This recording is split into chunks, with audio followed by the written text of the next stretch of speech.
આ જ કાર્યક્રમને પાટીદાર વિરલ પુરસ્કારને આગળ વધારતા હવે હું અહીંથી આમંત્રિત કરવા જઈ રહ્યો છું. તેમને આપણે સર્ટિફિકેટોથી સન્માનિત કરશું અને zonal level walking race, okay, competition કહી દઉં પહેલા. વોકિંગ રેસ એટલે ચાલવાની બી રેસ થાય છે. ઓછાને ખ્યાલ હશે, કદાચ ઓછાને ખ્યાલ નહીં હોય, પણ ચાલવાની જે રેસ થાય છે એ રેસમાં zonal level Mumbai, all over Mumbai participated. એમાં ટાઈમિંગ છે 22.06, ગોલ્ડ મેડલ પ્રાપ્ત કર્યો છે અને ઓલ્ડ રેકોર્ડ બી બ્રેક કર્યો હતો. ત્યારે ગોલ્ડ મેડલ અગેન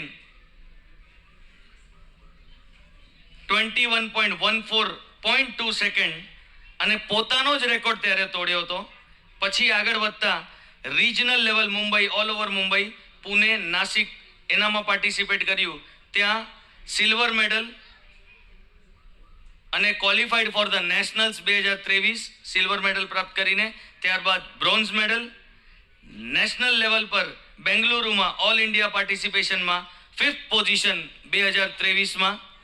તેમજ directorate of sports and youth organisation district level Mumbai, all over Kalyan, Thane, Dombivli એનામાં 20.42 સેકન્ડ્સ ઇન 2024માં ગોલ્ડ પ્રાપ્ત કર્યો છે.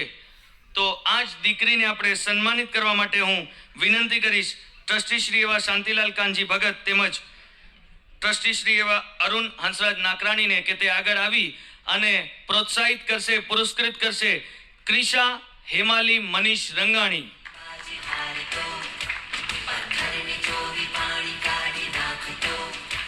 ગામ ગઢશીશા, હાલે ડોંબિવલી.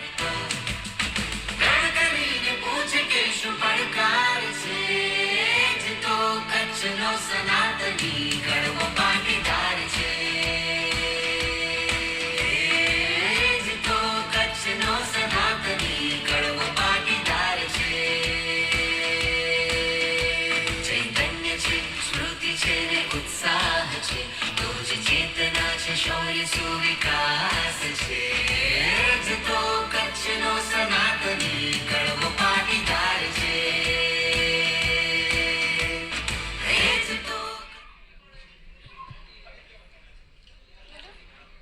મારું નામ ક્રિશા હેમાલી મનીષ રંગાણી છે.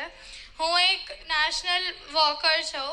3 કિલોમીટરના રેસમાં હું પાર્ટિસિપેટ કરું છું. મેં લાસ્ટ હમણાં જ એક ઇવેન્ટ કર્યો હતો અને હવે પાછો એક ઇવેન્ટ છે રિજનલ્સનો. ઝોનલમાં મેં 3 કિલોમીટર્સમાં કર્યું હતું. એનામાં મારો ટાઈમિંગ 20.36 આવ્યો હતો અને હવે આ ટ્યુઝડેના મારો ઇવેન્ટ છે રિજનલ્સનું. હું મારા મમ્મી પપ્પાને બહુ થેન્ક યુ કહીશ કેમ કે એને બહુ સપોર્ટ કર્યો છે મને આ કરિયર માટે. Thank you.